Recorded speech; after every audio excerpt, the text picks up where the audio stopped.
Welcome to Grip to Grasp classes. Students, आज हम English में इस्तेमाल होने वाले जो फार्मूलाज हैं, जिनको फार्मूलाए भी कहते हैं, फार्मूला की जमा है फार्मूलाज और फार्मूलाए, उनको पढ़ेंगे। क्योंकि अगर आप चाहते हैं कि आपकी इंग्लिश जो है वो अच्छी हो, तो उसके लिए सिर्फ tenses, active voice, passive voice, direct and direct, अगर सिर्फ और सिर्फ वही याद हों, वही आते हों, तो इंग्लिश अच्छी तरह नहीं आ सकती। जब तक इंग्लिश में बाकी जो इस्तेमाल होने वाले फार्मूलाज हैं, फार्मूलाए हैं, उनका इस्तेमाल ना आता हो। तो आज हम शुरू करेंगे the use of going to. Going to को गोना भी बोलते हैं, यानी फिर टू यहाँ से ख़त्म हो जाएगा, गोना लगता है। अब गोइंग टू का इस्तेमाल कैसे करते हैं? सबसे पहले नाउन लगाएंगे या प्रोनाउन, फिर उसके बाद helping verb, helping verb is, am, are, was, were वगैरह, ये हेल्पिंग वर्ब है। फिर उसके बाद गोइंग टू या गोना, और फिर वर्ब की फर्स्ट फॉर्म लगाएंगे, first form of the verb लगेगी, और लास्ट में ऑब्जेक्ट लगता है। तो क्या चीज़ें लगेंगी? सबसे पहले नाउन या प्रोनाउन, फिर हेल्पिंग वर्ब, फिर गोइंग टू, फिर वर्ब की फर्स्ट फॉर्म, और फिर ऑब्जेक्ट। अब ये क्यों इस्तेमाल करते, इसका इस्तेमाल क्या है? गोइंग टू, कोई काम जब करने लगे हों तो ये उस वक्त इस्तेमाल होता है लगना के मानों में, कि मैं खेलने लगा हूँ, हम जाने लगे हैं, वो पढ़ने लगे हैं,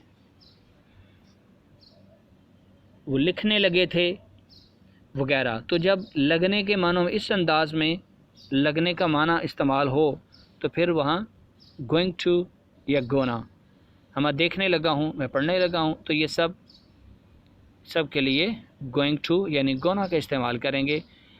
अब ये नीचे हम एग्जाम्पल को भी देखेंगे। तो ये नीचे is, am, are, was, were, will be, shall be, ये हेल्पिंग वर्ब्स हैं, ठीक है। और ये ऊपर ये हमज़ा नाउन है, ही, शी, इट वगैरह दे, ये सब क्या हैं? ये नाउन और प्रोनाउन है। यानी आपको ये जो ऊपर तरीका बताया है, नाउन या प्रोनाउन, यानी कि हमज़ा ये नाउन आ गया, ही, शी, इट, दे वगैरह ये प्रोनाउन है। पहले नाउन लगाएंगे या प्रोनाउन, और उसके बाद हेल्पिंग वर्ब यानी is, am, are, was, were, will be, shall be, इसका इस्तेमाल करेंगे। फिर उसके बाद गोइंग टू। ये नीचे एग्जाम्पल में आए, वो गरीबों की मदद करने लगा है, तो सबसे पहले क्या आएगा? वो प्रोनाउन है, ही। फिर उसके बाद हेल्पिंग वर्ब। अब हेल्पिंग वर्ब के मुताबिक जो प्रोनाउन है उसके मुताबिक हेल्पिंग वर्ब आएगा। तो ही चूँकि सिंगल है, इसलिए इसके साथ इज़ आएगा, ठीक है। ही इज़, हेल्पिंग वर्ब आ गया इज़। आगे going to, is going to, और आगे वर्ब की फर्स्ट फॉर्म लगेगी, इज़ गोइंग टू हेल्प, तो हेल्प फर्स्ट फॉर्म है। आगे object the poor, he is going to help the poor, वो गरीबों की मदद करने लगा है।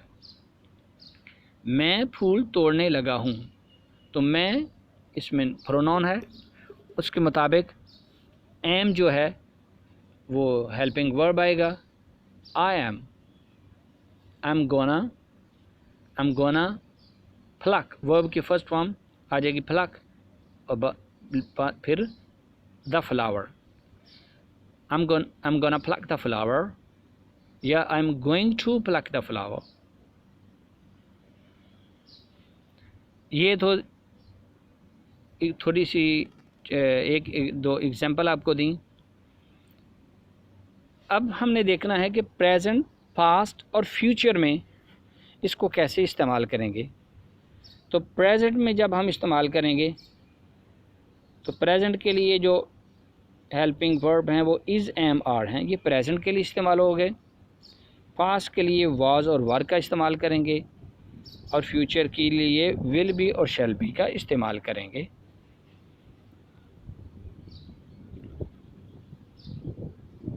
ही, शी, इट, जायद, ये सब नॉन प्रोनाउन वगैरह हैं।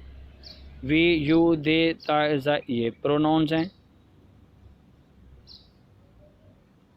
अब ये यहाँ क्यों लिखे हैं ही, शी, इट, या ये जो सिंगल है इसके लिए इज़ लगाएंगे, जो सिंगुलर नाउन होगा उसके लिए इज़ लगेगा, या कोई नाम सिंगल होगा जैसे ये जाहिद है तो तब भी इसके साथ इज़ लगाएंगे। आई के साथ एम लगता है।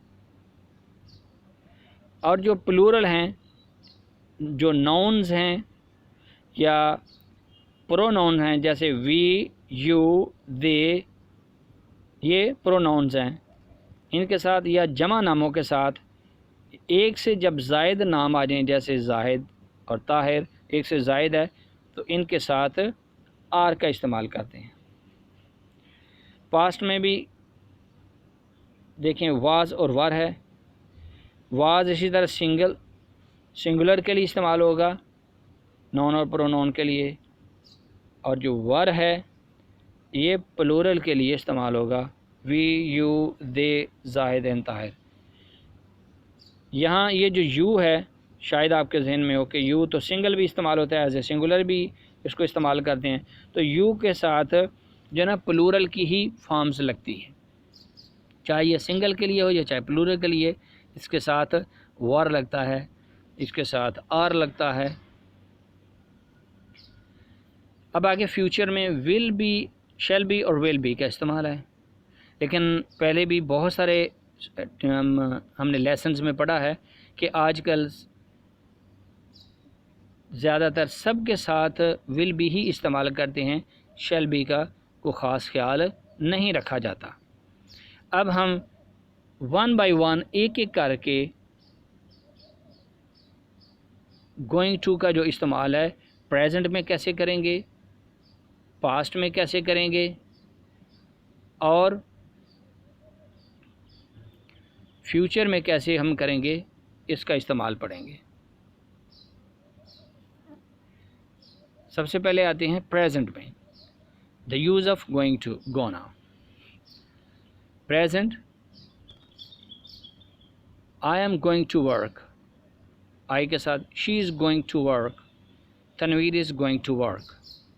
तो सबसे पहले देखिए हमने नॉन या प्रोनाउन लगाया, फिर उसके बाद helping verb is, am, are लगेगा, इज़। उसके बाद गोइंग टू या गोना, और उसके बाद फर्स्ट फॉर्म टू वर्क। और बाद औकात सेंटेंसेस में ऑब्जेक्ट नहीं आता, तो अगर ऑब्जेक्ट है तो हम लगा देंगे, अगर नहीं है तो हम नहीं लगाएंगे। तो यहाँ ऑब्जेक्ट नहीं है, यहाँ सिर्फ नॉन और प्रोनाउन है, आई, शी और तनवीर, ये नॉन और प्रोनाउन। आगे एम, इज़, ये हेल्पिंग वर्ब है। उसके बाद गोइंग टू, गोना, और फिर first form of the verb यहाँ लगी है टू वर्क, ऑब्जेक्ट यहाँ नहीं है। तो ये एम आई के साथ लग गया, ही, शी, इट या सिंगल जो नाम होते हैं उनके साथ इज़ लग गया, और वी, यू ये ऑलरेडी पीछे भी हमने बताया है। हीरा, फ़ातिमा। अब जब एक से ज़ायद नाम आ जाएंगे तो वो प्लूरल हो जाएगा, इनके साथ आर लगेगा। तो ये नॉन हेल्पिंग, नॉन और प्रोनाउंस पहले लगेंगे, फिर हेल्पिंग वर्ब लगेगा, फिर गोइंग टू लगेगा, फिर उसके बाद वर्ब की फर्स्ट फॉर्म और तब object. We are going to work, हम काम करने लगे हैं। You are going to work, तुम काम करने लगे हो। They are going to work, वो काम करने लगे हैं। Heera and Fatima they are going to work, Heera और फातिमा काम करने लगी हैं। अब नेगेटिव सेंटेंसेस, मनफी फ़िक्रात, मनफी फ़िक्रात। गोइंग टू कि प्रेजेंट में मनफी फ़िक्रात कैसे हम बनाते हैं, ये इंतहाई आसान है। इसमें सिर्फ़ और सिर्फ नॉट का इस्तेमाल कर देते हैं, यानी ये जो हेल्पिंग वर्ब है और ये गोइंग टू, इनके दरमियान में नॉट लगा देंगे बस, बाकी सेंटेंस वैसे का वैसे ही रहेगा। ये नीचे एग्जांपल है, I am not going to work, मैं काम नहीं करने लगा हूँ। आई एम और उसके बाद हमने नॉट लगा दिया। I am not going to work, they are not going to work, तो पहले प्रोनाउन लग गया, दे इसके साथ आर लगा, चूँकि ये प्लूरल है, जमा है, एक से ज़ायद है की बात हो रही है। फिर उसके बाद नॉट लग गया, they are not going to work. अब हम आते हैं इंट्रोगेटिव सेंटेंसेस की तरफ। सवालिया फ़िक्रात, सवालिया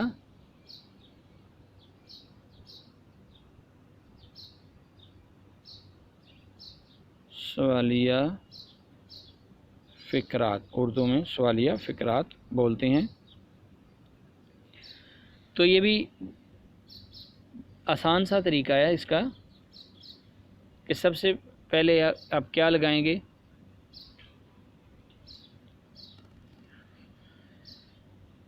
यहाँ ये जनरल फार्मूला लिखा गया है, इसको मद्देनज़र रख के हम चेंजिंग करते जाएंगे इंट्रोगेटिव सेंटेंसेस कि ये जनरल फार्मूला था, यानी कि पॉजिटिव सेंटेंस के लिए हम इसका इस्तेमाल करते थे। इंट्रोगेटिव सेंटेंस बनाने के लिए ये जो हेल्पिंग वर्ब है इसको यहाँ शुरू में ले आएंगे, बाकी सेंटेंस ऐसे का ऐसा ही रहेगा, जिसकी मिसालें यह नीचे हमने दी हुई हैं। जैसे एम शुरू में आ गया, हेल्पिंग वर्ब आई, ये प्रोनाउन आई वैसे का वैसे रह गया, हेल्पिंग वर्ब एम है, फिर उसके बाद प्रोनाउन आई है, उसके बाद गोइंग टू ये आ गया। यानी कि देखें ये हमने सिर्फ ये हेल्पिंग वर्ब यानी कि ये जो एम है इसको शुरू में ले आए हैं सेंटेंस से पहले, सबसे पहले उसको लगा देंगे, बाकी फिक्रे को कुछ नहीं करना। Am I going to work, क्या मैं काम करने लगा हूँ। ही शी इट या सिंगल नाम के साथ इज लगता है, आपको मालूम है। Is he going to work और is he gonna work, is she going to work और is she gonna work. Is Tanveer going to work, क्या तनवीर काम करने लगा है। Is Tanveer gonna work. Are plural के लिए वी, यू, दे, या जो ज़्यादा नाम है लाइक हिरा, फ़ातिमा, इम्तियाज़, तो जब दो से ज़्यादा नाम आ जाएंगे तो आर लगाएंगे।